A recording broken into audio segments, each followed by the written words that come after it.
Hello, and welcome back to Man vs. Cancer. Today we're going to talk about things to occupy your time while you're recovering, because you don't want to just sit in that recliner all day. You're sleeping in it all night and you need to get up and get moving around. You can read only so much, you can play only so many video games, you can watch TV only so long. My 95-year-old neighbor loaned me her walker that she no longer needed.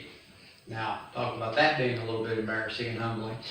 But what that did was enabled me to be able to maneuver by myself. I was able to walk out onto the carport and into the driveway, do laps around the driveway while my wife was at work to give her the opportunity to be back at work, and I was able to be out in the sun and in the air, sit down in between, laps around the huge driveway, and just feel like I was doing something. Now, we have a wild rose bush in the yard, and it is huge. Before I had been diagnosed with cancer, I had cut some of the bush back, and they're talking huge rose bush. While I was recovering and while I was in between laps with the walker, I would sit down and I would whittle off the rosewood. I whittled it down to this walking stick, swagger stick, whatever you want to call it. It occupied my time. It gave me something to do. I was working on hand-eye coordination as well as exercising and enjoying the sunshine. So do different things. You're only limited by your imagination.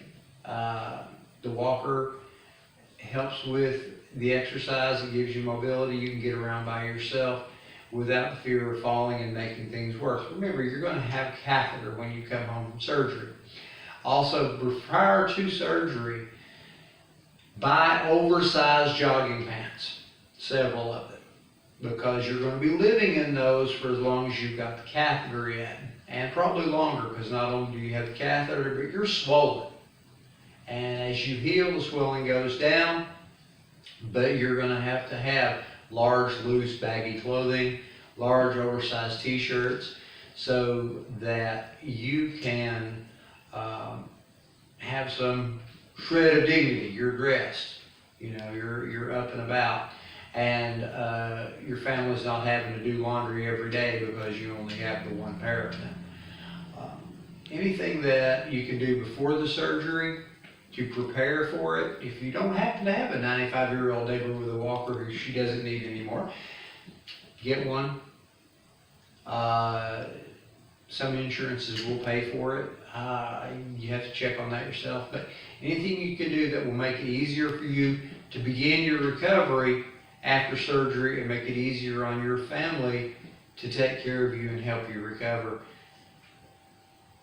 It's the smallest things become incredibly important. So learn from someone else's experience and get healthy and get strong and kick cancer's butt.